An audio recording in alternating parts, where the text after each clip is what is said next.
안녕하십니까. 발질환 무엇이든 물어보세요. 이우천입니다.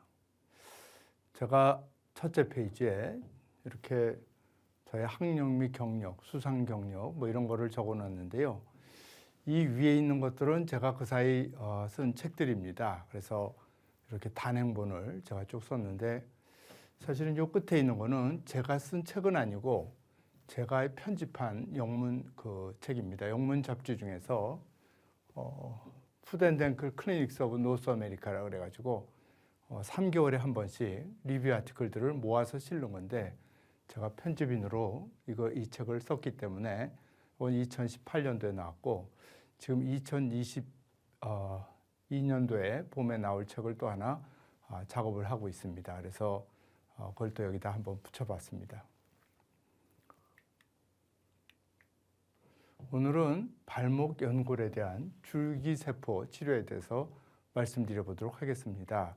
그래서 발목 연골에 병이 있어가지고 어디서 줄기세포 치료를 했다 또는 줄기세포 치료를 하면 효과가 어떤가요? 줄기세포 치료를 한번 해봤으면 어떨까요? 이렇게 물어보는 분들이 많기 때문에 이런 강의를 하나 마련해 봤습니다. 세포라는 것은 몸을 구성하고 있는 가장 작은 성분입니다. 몸의 모든 부분은 세포라는 작은 그 구성 성분으로 되어 있는데 여기서 그 줄기세포, 세포라는 말은 같거든요. 그래서 줄기세포라는 것은 세포가 어느 세포든지 이렇게 변화될 수 있는 그런 원초적인 세포를 얘기합니다. 줄기세포도 뭐 여러 가지가 있어가지고 제가 이거 전문가는 아니지만 가령 뭐 머리카락도 되고 내장기도 될 수 있고 뭐 이렇게 피부에 뭐 털도 될 수 있고 이런 여러 가지 세포로 될 수 있는 세포도 있고 줄기세포 중에서도 그 단계는 진한 줄기세포 가령 뼈나 연골 이런 거는 만들지만 내장기로는 분화할 수 없는 그런 세포도 있는 거고 그렇다고 알려져 있는데 여기서 이제 말하는 거는 우리가 연골로 분화할 가능성이 있는 세포를 얘기하겠습니다. 그래서 보통 현재 시중에서 사용할 수 있는 것은 줄기세포를 골수에서 채취해서 골수라는 것은 보통 우리가 골수는 뼈의 안에 피를 만드는 그런 구조를 얘기하는데요. 그 뼈 안의 부분, 가운데 부분 그 중에서도 여기서 말하는 골수는 대기 장골 여기 이 부분에 허리 부분에 뼈가 만져지죠. 그래서 거기에서 줄기세포를 채취해서 연골 결선 부분, 연골이 이상이 있는 부분에 채워넣는 것을 보통 연골 질환에 대한 줄기세포 치료라고 얘기를 할 수 있습니다. 근데 현재 발목에서 줄기세포를 이용해서 연골 치료를 한다는 것은 첫째, 연골이 일부만 손상된 경우가 해당이 된다. 그걸 우선 아셔야 될 것 같아요. 연골의 일부, 관절면을 싸고 있는 연골 또는 물렁뼈라 그러죠. 그것의 일부가 손상된 경우에만 이와 같은 줄기세포 치료를 사용할 수 있다. 이렇게 우선 알고 계시면 될 것 같습니다. 이게 발목에 요건 CT고 요것은 MRI인데요.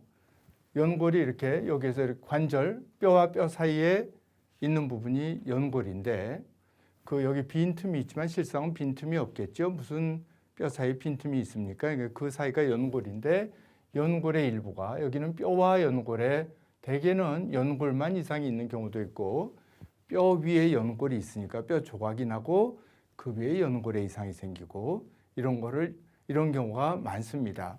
그래서 이거는 옆으로 봤을 때 조각이 있고 연골이 여기서부터 여기까지 상당히 큰 부분에 가령 앞에서부터 뒤에까지 관절면을 봤을 때 이것만 보더라도 약 반 정도 연골의 일부분에 이상이 있는 경우를 이제 보통 골연골병변이라고 하는데 이런 경우에 이거는 MRI고 역시 이 부분에서 이 부분 이런 경우에 줄기세포 치료를 생각해 볼 수 있겠습니다. 그런데 관절염이라는 말이 있죠. 그러니까 일부만 연골에 이상이 있는 것은 골연골병변, 뼈와 연골에 이상이 있는 질환이다. 그래갖고 그걸 골연골병변이라고 하는데 그 연골에 이상이 생기는 병 중에서는 더 흔한 것이 우리가 더 일반적으로 알고 있는 것이 관절염입니다. 관절염이라는 것은 이 뼈와 이 뼈 사이 연골이 관절 뼈와 뼈 사이 간격이 이렇게 있어야 되는데 똑같이 이렇게 연골이 있어야 되는데 이 부분에 연골이 없기 때문에 이 뼈와 이 뼈 사이가 거의 없죠. 뼈 사이가 없고 여기는 뼈와 뼈 사이가 이만큼 좁고 여기는 넓고 이렇게 되면서 여기서부터 이만큼은 연골에 이상이 있는 겁니다. 이것이 앞뒤로 봤을 때 이만큼이지만 앞에서부터 뒤에까지 되게 쭉 다 그렇기 때문에 이렇게 보이는 경우가 대부분입니다. 이 관절도 보면은 요거보다는 좀 낮지만 이 부분과 이 부분에는 연골이 잘 있는 것 같은데 안쪽에는 연골이 없기 때문에 완전히 뼈가 붙어 있는 것이죠. 그래서 이와 같은 넓은 부분에 연골이 없어지는 것이 관절염입니다.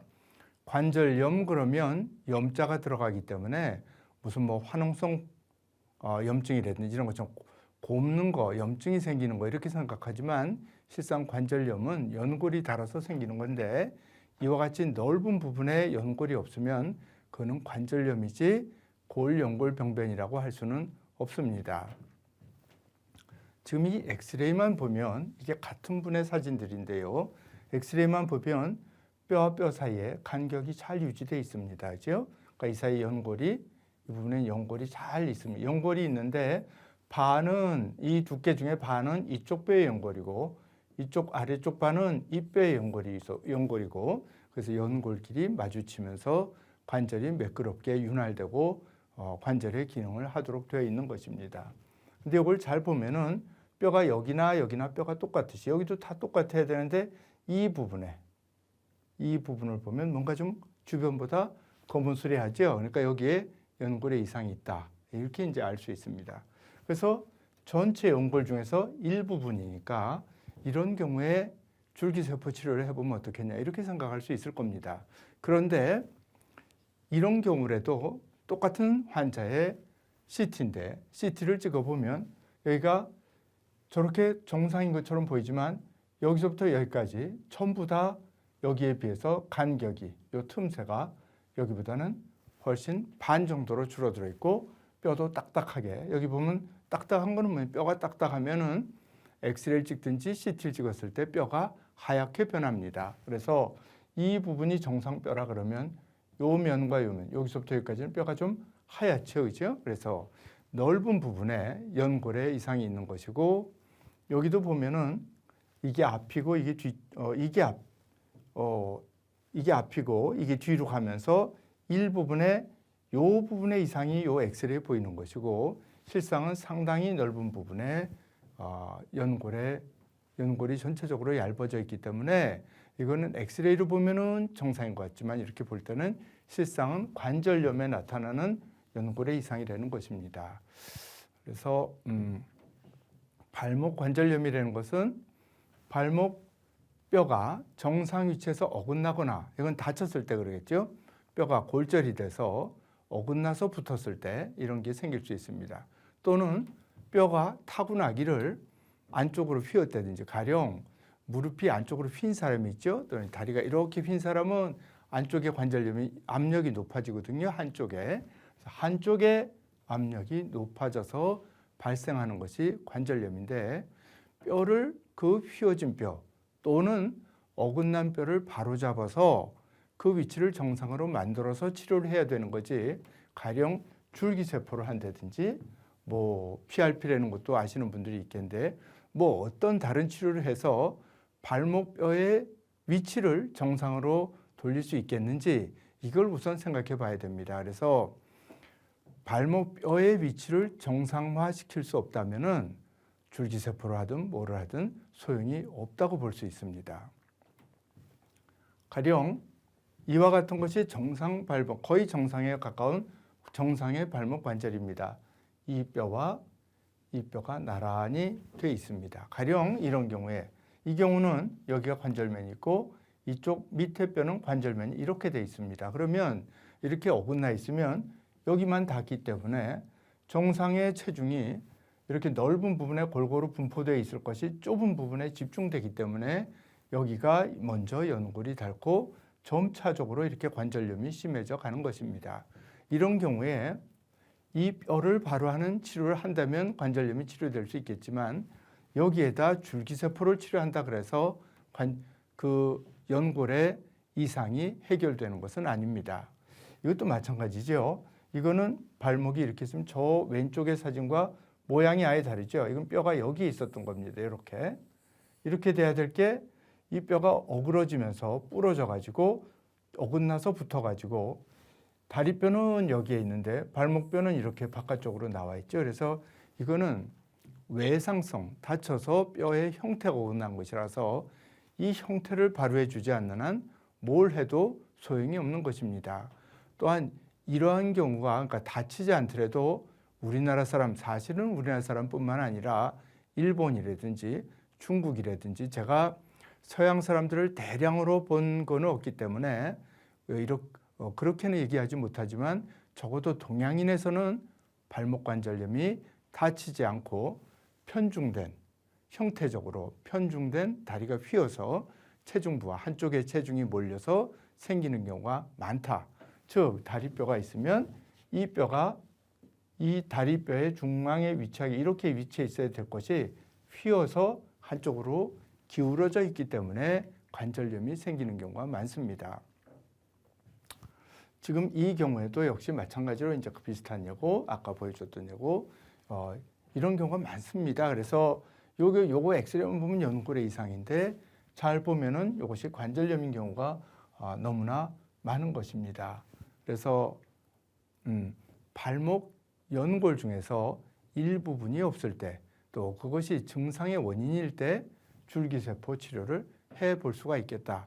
그러나 심지어는 요즘에 뭐 한간에서 일반인들 사이에서 뭐 지방줄기세포 이거는 뭐냐면 뱃속에 이렇게 지방이 많지 않습니까? 그럼 그걸 이렇게 뽑아갖고 그 중에 줄기세포를 추출해서 또는 골수줄기세포 이런 아까 얘기한 그런 뼈 안에 골수에서 줄기세포를 추출해서 관절염이 있을 때 그냥 이렇게 관절 안에 주사를 해서 좋아진다 이렇게 얘기를 하는 분들이 이렇게 일반인들 사이에 돌아다니지만 실상 제가 알기로는 이렇게 이런 줄기세포들을 그냥 관절염이 있는데 주사를 놔서 효과가 있다는 근거가 전혀 없는 것으로 제가 알고 있고요. 그런 보고를 본 적이 없습니다. 그래서 그냥 내가 해본다. 그런 거는 이렇게 수준이 낮은 논문에 아주 드물게 돼 있는 경우는 있지만은 일반적으로 받아들여지는 것은 아니라고 보고 또 그 병의 원인을 생각해 볼 적에 이런 줄기세포 치료가 관절염의 치료가 효과가 있다. 이렇게 말할 만한 근거는 없다는 것이 제가 여태까지 논문들을 본 결론입니다. 그래서 발목 연골의 줄기세포 치료에 대해서 다시 한번 요약을 해드리자면 관절 연골이 일부 손상되어 있을 때, 즉 골연골 병변 중에서 좀 큰 경우에 해볼 수 있다. 관절염 자체에 대해서 줄기세포 치료가 효과가 있다는 뚜렷한 근거가 없다. 그런데 관절 연골이 일부 손상되어 있는 것처럼 보이더라도 실제는 관절염인 경우가 너무나 많다. 그렇기 때문에 줄기세포 치료로 효과를 볼 수 있는 경우는 한정되어 있지 않느냐. 이것이 제 생각이고 알려진 바라고 제가 알고 있습니다. 대단히 감사합니다.